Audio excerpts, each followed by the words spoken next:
बस, मतलब इस तरह से, ऐसे मतलब सिंपली बस इस तरह से बना दिया। और ये तो टच भी कर देते हैं इसे तो, ठीक है, मतलब बिल्कुल टच करके ही बनाते हैं। ये तो मैं थोड़ा सा फिर भी दूर बना रहा हूँ, यहाँ तो बिल्कुल बुक्स में तो आपको ये ऐसे मिलेगा, ऐसे। ये लो, ये है वाई, ये एक्स है, ये वाई है, ठीक है।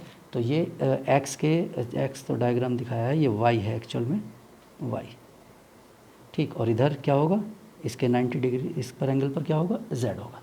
तो इस तरह से एक्स तो मैंने बस शो किया था, ठीक है, कि ये इस एक्स के अलोंग नहीं है, ये वाई के अलोंग है, और पॉजिटिव वाई और नेगेटिव वाई के अलोंग है, पॉजिटिव वाई और नेगेटिव वाई।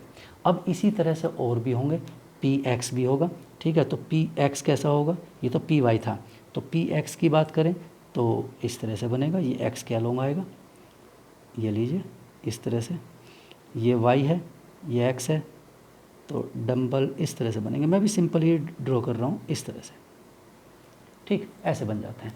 एक्स और जेड ये होगा, ऑब्वियसली जेड तो उसके ये हो। तो एक्स के along to the X axes, मतलब एक पॉजिटिव कोऑर्डिनेट और एक नेगेटिव कोऑर्डिनेट, ठीक है, एक पॉजिटिव कोऑर्डिनेट और एक नेगेटिव कोऑर्डिनेट, ठीक। अगर इस तरह से है पॉजिटिव और नेगेटिव कोऑर्डिनेट में, ठीक, तो वो क्या है, एक्स, ठीक। जैसे ये मैं शो कर देता हूँ उसे, ठीक, दूसरा डायग्राम यहाँ से गायब कर देता हूँ, इसे और अच्छे से बना देता हूँ, ठीक, आपको और क्लियर हो जाएगा। जैसे ये मान लीजिए डंबल हमने इस तरह से बनाया, ठीक, और एक दूसरा इस तरह से बनाया, ठीक है, और ये पॉजिटिव है, ये नेगेटिव है, और ये किसके अलोंग है, एक्स के अलोंग है, ठीक है, ये एक्स के अलोंग है, ठीक। और यहाँ क्या है, यहाँ चलिए मैं दूसरा डायग्राम बना रहा हूँ, तो यहाँ जेड मान रहे हैं हम, ये जेड है और ये वाई है। थोड़ा सा 3D हो जाएगा स्ट्रक्चर, इसलिए हमने इस तरह का डायग्राम बना लिया, ये वाई और ये जेड, ठीक है। तो ये क्या है, ये है P x orbital, P x orbital है, और ये सभी का ऐसे ही रहेगा, इसका एन नंबर से कोई मतलब नहीं है, बस साइज़ क्या होगा, इंक्रीज़ हो जाएगा, ठीक है। Size of the orbital increases with increase in size of principal quantum number. मैं लिख देता हूँ, साइज ऑफ द ऑर्बिटल्स और subshell increases with increase in number of, या डायरेक्टली लिख देते हैं ना, increase in principal quantum number N. तो एन जैसे जैसे इंक्रीज़ होगा इनका, जैसे ये स्मॉलर एन की वैल्यू है 2p है, ठीक है, 2p है, तो ये क्या हो जाएगा, छोटे साइज़ का होगा, 3p होगा और बड़ा हो जाएगा, 4p होगा और बड़ा हो जाएगा। तो साइज़ इस तरह से इंक्रीज़ करेगा। तो जैसे हमने ये px बना दिया है, ऐसे ही हम क्या करते हैं, py बना देते हैं, ठीक है, और pz बना देते हैं, ठीक, जिससे कि थोड़ा सा आपको 3D में स्ट्रक्चर क्लियर हो जाएगा। चलिए अब मैं ये यहाँ ड्रॉ कर देता हूँ।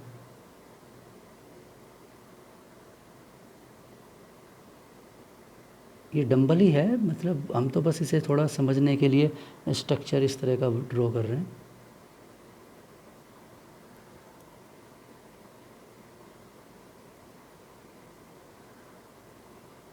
ठीक है, ये नेगेटिव और ये वाला पॉजिटिव, ठीक, और ये वाई।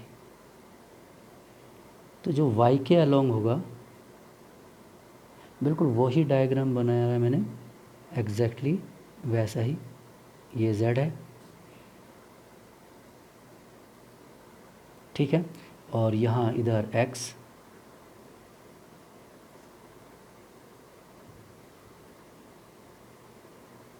और ये वाला क्या है, वाई। तो देखिए y के अलोंग जब बनेगा तो y के अलोंग है, तो ये क्या होगा, पी एक्स वाई होगा, P Y orbital, P Y orbital.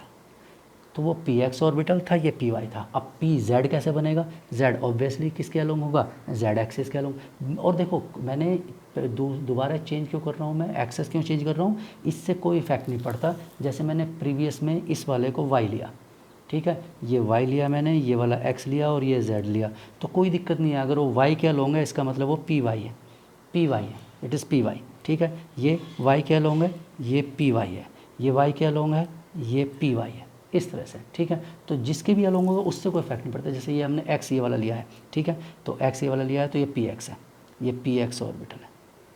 तो इससे कोई इफेक्ट नहीं पड़ता कि आप कौन सा कोऑर्डिनेट कहाँ लेते हैं, आप कोई भी कोऑर्डिनेट लीजिए। If it is P X तो वो एक्स के अलोंग होगा, उसके dumbbell loops are along to X, तो P X. If loops are along to Y, P Y. If loops are along to Z means वो क्या होगा, पी जेड होगा, ठीक है। तो एक जेड वाला डायग्राम और बना के दिखा देता हूँ मैं आपको।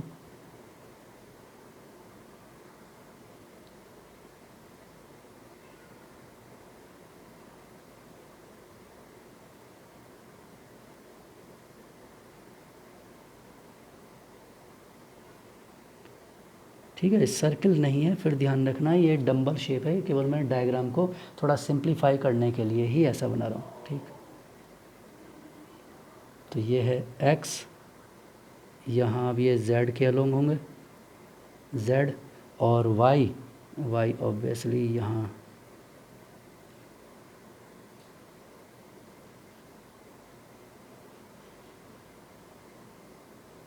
ठीक, ये y है, ठीक। तो y और ये z के अलोंग है, तो ये कौन सा है, पी जेड है, पी जेड ऑर्बिटल। और इनमें से एक पॉजिटिव होगा, कोई भी एक कोऑर्डिनेट, और एक कोऑर्डिनेट क्या होगा, नेगेटिव। यानी कि दीज, फिर बता रहा हूँ, दीज आर नॉट चार्जेस, ये पॉजिटिव नेगेटिव चार्जेस नहीं है, ये केवल मैथमेटिकल कोऑर्डिनेट को शो कर रहे हैं। और ये शेप केवल मैं स्फेरिकल जैसा बना रहा हूँ। दीज आर लूब्स, ये लूब्स हैं, डम्बल शेप्ड है, ठीक है, डम्बल शेप्ड है, ध्यान रखना, डम्बेल्स, ठीक है, लूप्स हैं ये सिर्फ डायग्राम अच्छा लगे इसलिए मैंने ऐसा बनाया, अदरवाइज़ ये ऐसा होता है जैसा हम यहाँ पर डिस्कस कर रहे थे, इस तरह का, या एक्चुअल तो ऐसा होता है, ठीक। तो बार बार हम ऐसा डायग्राम नहीं बनाते। तो ये हो गया पी ऑर्बिटल हो गया, या पी सबसे क्यों। अब आप कहेंगे तीन तरह का क्यों बनाया, एस को एक ही तरह का क्यों बनाया, एस को एक तरह का इसलिए बनाया क्योंकि ये एक्स वाई और जेड के अलोंग क्या होगा, हर तरफ एक जैसे ही रहेगा, ठीक है। एक्स वाई या जेड कोई भी रहे और उसके अलोंग में ये एस एक जैसा ही रहता है, ठीक। जैसे यहाँ मान लो मैं यहाँ पर डायग्राम बनाता हूँ इसका, एस का,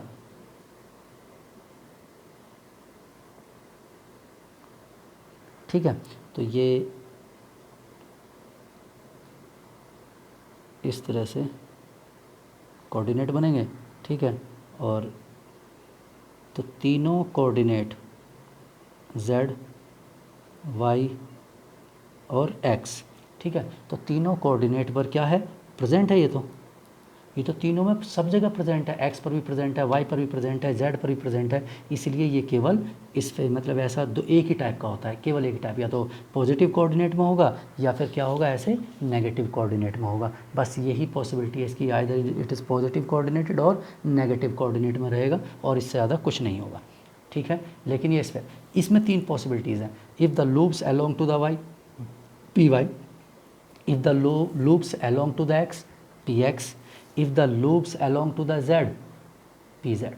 तो अलोंग टू द लूप्स किस एक्सेस के अलोंग है उस पर डिपेंड करता है, ठीक है।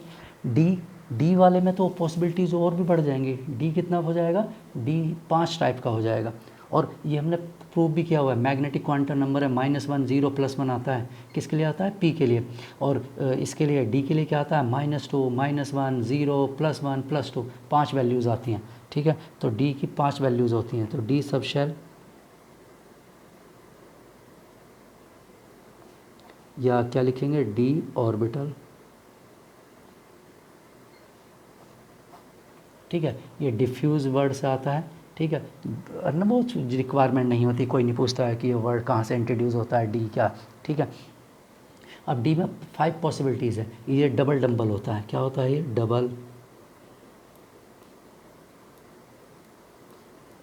डंबल शेप्ड होता है, 2 डंबल होते हैं। अब 2 डंबल का अरेंजमेंट क्या होगा, 2 डंबल अपने आप को 5 तरीके से अरेंज कर सकते हैं, ठीक है, 5 टाइप्स, ठीक। तो इसमें वैसे ही डायग्राम बनते हैं प्रोबेबिलिटी डेंसिटी के बेस पर, लेकिन इतना वो ज़्यादा शो करने की रिक्वायरमेंट नहीं है, इसलिए मैं डायरेक्ट आपको ये बता देता हूँ। चलिए, तो कोऑर्डिनेट वैसे ही लेते हैं जैसे पहले था।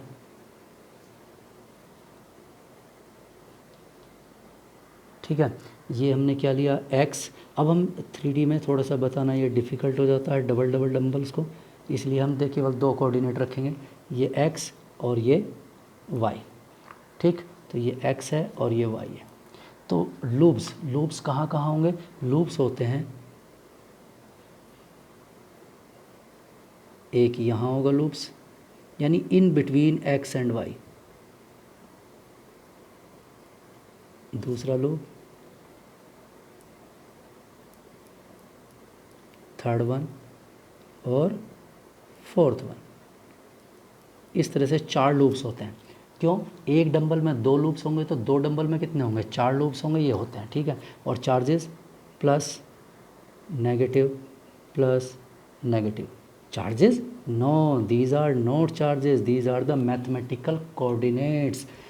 यानी कि 2 लूप पॉजिटिव कोऑर्डिनेट में होते हैं, 2 लूप नेगेटिव कोऑर्डिनेट में होते हैं, ठीक है। ये इसका रिप्रेजेंटेशन होता है। और ये है कौन सा, अब ये है डी एक्स वाई, ठीक है। लूप्स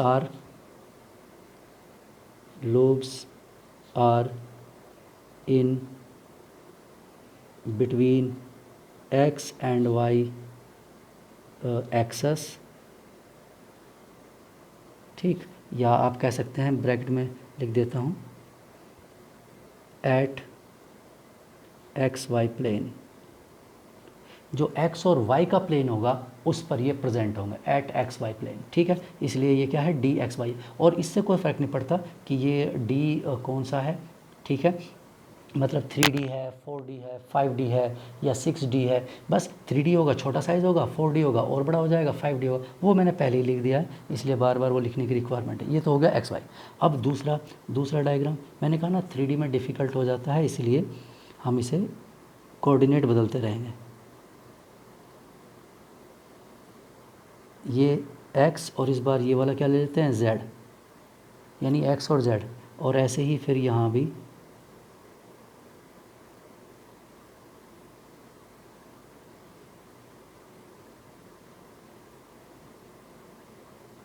ठीक है, 4 लूप होंगे। और वैसे ही चार्जेस फिर,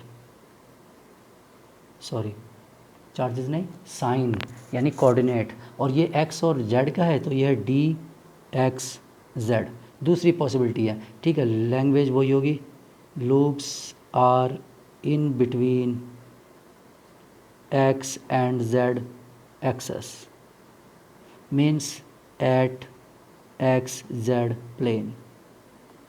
एक्स और जेड का जो प्लेन होगा, जहाँ से भी एक्स और जेड का प्लेन पास करेगा, ठीक है, वहाँ पर ये प्रेजेंट होंगे एक्स और जेड का, ठीक है।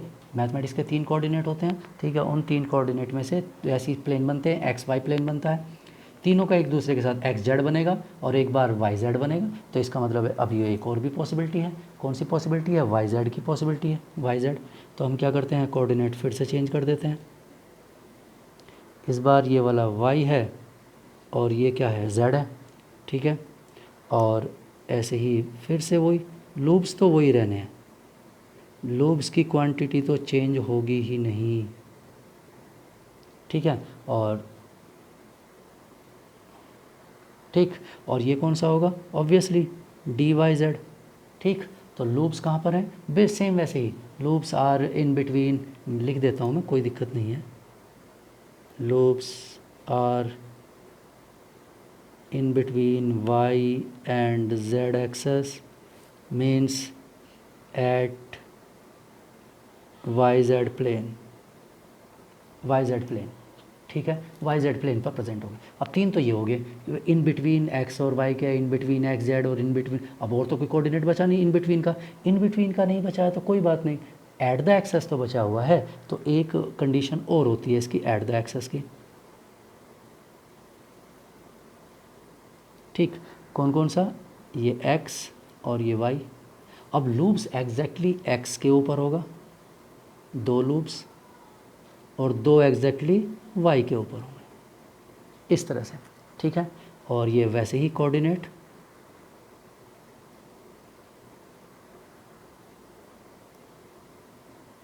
ठीक है, उसी तरह से कोऑर्डिनेट बन जाते हैं ये, ठीक है। चार्ट उसके साइन के कोऑर्डिनेट बन जाते हैं, मैथमेटिकल कोऑर्डिनेट। तो इसका मतलब ये क्या है, D X square minus Y square, इसका नाम लिखते हैं D X square minus Y square, ठीक। एक्स स्क्वायर क्यों लिखा, क्योंकि 2 लूप हैं एक्स पर, और वाई स्क्वायर क्यों लिखा, क्योंकि 2 लूप हैं वाई पर, ठीक है। तो इसलिए वाई स्क्वायर लिख दिया, एक के लिए एक तो 2 के लिए स्क्वायर लिख दिया, ठीक है।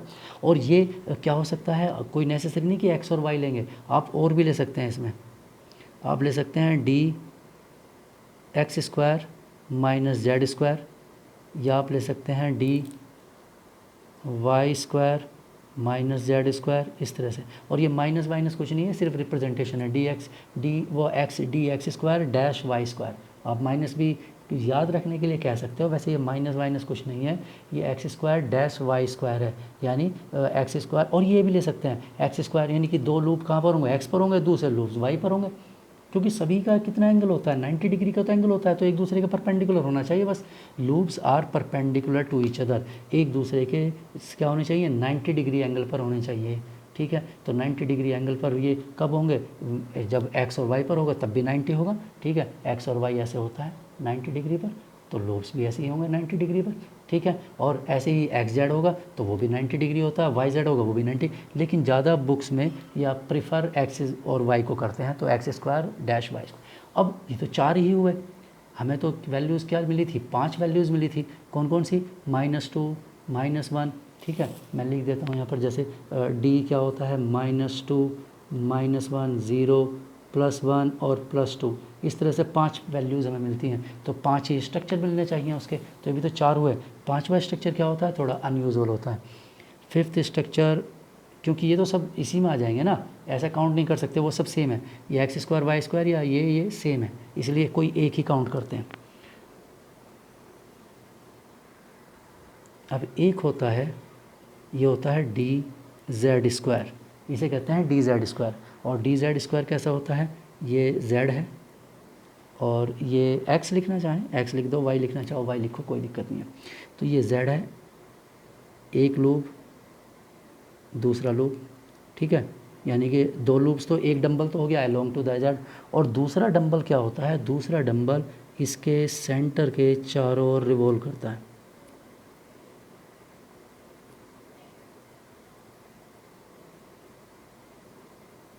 ठीक है, इस तरह से रिवॉल्व करता है दूसरा इसके सेंटर के चारों, और इसमें भी ऐसे ही होते हैं पॉजिटिव कोऑर्डिनेट, ठीक है, और पॉजिटिव कोऑर्डिनेट, और फिर ये ऐसे ही नेगेटिव कोऑर्डिनेट, और ये नेगेटिव कोऑर्डिनेट, इस तरह से। तो चार्जेस वो सॉरी कोऑर्डिनेट साइन तो वैसे ही रहते हैं, साइन सेम रहते हैं, बस ये क्या है, ये एक जेड के अलोंग है और दूसरा इसके सेंटर के चारों। अब ये आप कहेंगे सर जेड स्क्वायर क्यों लिया, नहीं, बिल्कुल आप इसे डी एक्स स्क्वायर ले सकते थे, बात वही होगी, एक एक्स के अलोंग होगा, दूसरे सेंटर के चारों ओर होगा। या आप इसे डी वाई स्क्वायर ले सकते थे, एक वाई के अलोंग होगा एक डंबल, और दूसरा उसके सेंटर के चारों ओर होगा। तो कोई पॉसिबल, तीनों में से कोई भी हो सकता है, लेकिन प्रेफरेंस जेड स्क्वायर का होता है, मतलब बुक्स में जेड स्क्वायर ही लिखा होता है, प्रिफर्ड कर देते हैं इसे, तो इसी तरह से ये है, ठीक है, क्लियर। तो ये इस तरह के शेप होते हैं। अगर हम बात करें किसकी, डी के बाद कौन सा आता है, एफ सब शेल की बात करें, ठीक। और देखो ये जो यहाँ पर ये लिखा हुआ है ना, -2 -1 0 +1 +2, ये इनमें से किसी के लिए भी हो सकता है, किसी का कोई भी सिंबल हो सकता है, -2 किसी को भी, -1 0 किसी को भी लिख सकते हैं। लेकिन अगर मैं प्रायोरिटी की बात करूँ, ठीक है, तो यहाँ पर प्रायोरिटी में ध्यान रखना डी जेड स्क्वायर होता है, प्रायोरिटी नॉट रूल, रूल नहीं है, प्रायोरिटी है, इसलिए सुन लेना ध्यान से, प्रायोरिटी, क्योंकि किसी ना किसी को तो कुछ लिखना है, इसलिए प्रायोरिटी में डी जेड स्क्वायर है, ये होगा डी एक्स जेड, ठीक है, डी एक्स जेड होगा, या ये होगा डी वाई जेड, ये वाला होगा डी वाई जेड, या होगा डी एक्स जेड, ठीक है, दोनों में से कोई एक होगा प्रायोरिटी। और ये होगा डी एक्स वाई, या होगा D X square Y square, ठीक, या ये -2 वाला क्या होगा, D X square Y square, या डी एक्स वाई, ठीक है। तो ये क्या है, प्रायोरिटी है, दीज आर नॉट रूल, ये रूल नहीं है, ठीक है। जैसे यहाँ पी सब शेल के 3 आंसर आएंगे, -1, 0, +1, ठीक है। तो 0 प्रायोरिटी है, किसके लिए लिखा जाएगा, पी जेड के लिए, ठीक। ये किसके लिए लिखा जाएगा, प्रायोरिटी, या तो पी एक्स लिख दो या पी वाई लिख दो, कोई दिक्कत नहीं है। इसे पी एक्स लिखा तो इसे क्या लिखोगे, पी वाई, ठीक है। और इसे पी वाई लिखा तो इसे क्या लिखोगे, पी एक्स, ठीक है, इस तरह से। तो ये प्रायोरिटी है, ऐसा रूल नहीं है, इट इज़ नॉट रूल, फिर ध्यान रखना ये प्रायोरिटी है, ठीक। और इसके नाम भी होते हैं, क्लोवर लीफ कहा जाता है इन चारों को, फर्स्ट 4, 1, 2, 3, 4, 5, ठीक है, इस तरह से 5 है। तो 1, 2, 3 एंड 4, ठीक। इन्हें क्या कहते हैं, नोन एज क्लोवर लीफ। ये क्लोवर लीफ आपने कभी जूलॉजी, ये बायो वाले स्टूडेंट होंगे तो क्लोवर लीफ कभी रीड किया होगा। क्लोवर लीफ इसी तरह का होता है, फैला होता है, चारों उसकी लीफ होती हैं, वो चार उस साइड में इसी तरह से फैली होती हैं, ठीक है। और डी जेड स्क्वायर, फिफ्थ वाला, फिफ्थ डी जेड स्क्वायर, इसे क्या कहते हैं, इसे कहते हैं नोन एज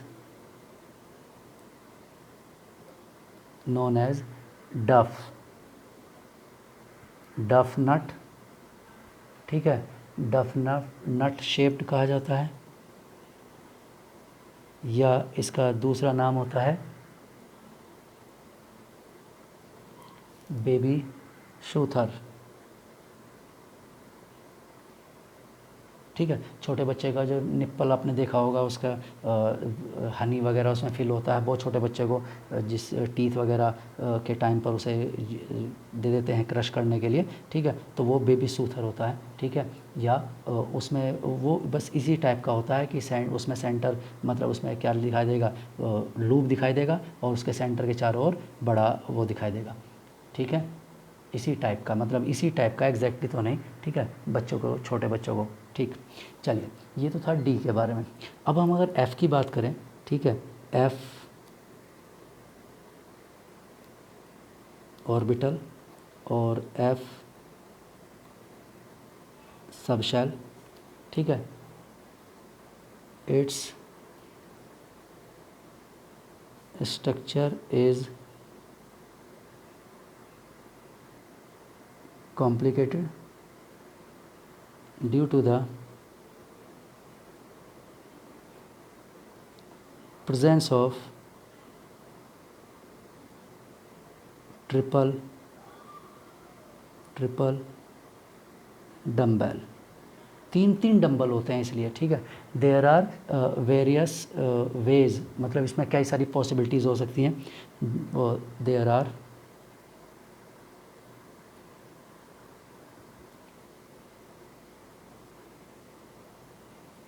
various ways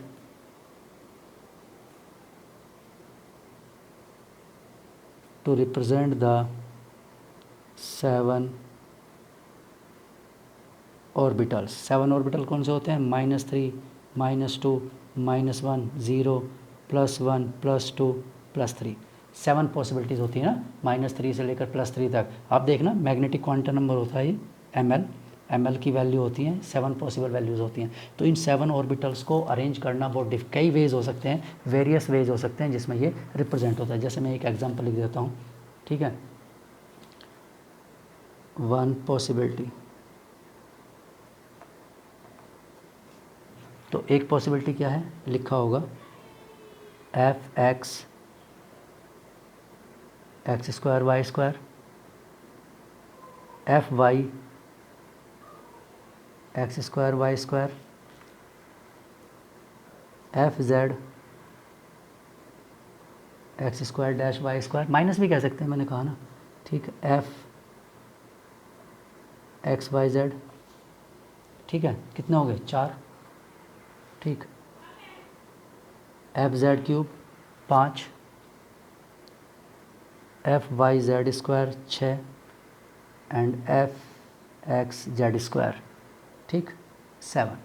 तो ये इस टाइप के 7 पॉसिबिलिटीज़ हैं, ठीक। लेकिन इसमें और भी पॉसिबिलिटीज़ अरेंजमेंट हो सकते हैं जो इनसे क्या होंगे, डिफरेंट हो सकते हैं। तो इसलिए कॉम्प्लिकेटेड है, इसका शेप कभी कहीं एक्सप्लेनेशन में नहीं है कि ये डायग्राम कैसे बनते हैं, वो किसी भी बुक में अवेलेबल नहीं है, मतलब साइंटिस्ट को ही नहीं पता है कि ये ट्रिपल डंबल किस तरह से अरेंज होते हैं। और अगर है इन्फॉर्मेशन तो वो हमारे लेवल पर नहीं है, ठीक है, वो कहीं रिसर्च लेवल पर होगी, लेकिन हमारे एमएससी लेवल तक भी इनके शेप्स डिस्क्राइब्ड नहीं है एफ़ के, ठीक है, बहुत अनयूजुअल टाइप के होते हैं इसलिए। और इसमें जब अरेंजमेंट ही पता नहीं है तो फिर वो डायग्राम बनाने से कोई बेनिफिट नहीं होगा, ठीक है। चलिए, ये हो गया सब शेल के स्ट्रक्चर्स, ठीक है, या ऑर्बिटल के स्ट्रक्चर कैसे होते हैं कैसे नहीं होते हैं। अब इसके बाद में हमारे पास क्या बचता है, इन क्वांटम नंबर की हेल्प से कुछ रूल्स बनते हैं आगे, जिनसे एटम के बारे में इंफॉर्मेशन मिलेगी, मल्टीपल इलेक्ट्रॉनिक एटम के बारे में, ठीक है, इंफॉर्मेशन मिलेगी, वो हम नेक्स्ट लेक्चर में डिस्कस करते हैं। तो नेक्स्ट लेक्चर में ये चैप्टर कंप्लीट हो जाएगा, ठीक है। चलिए, ओके, गुड डे।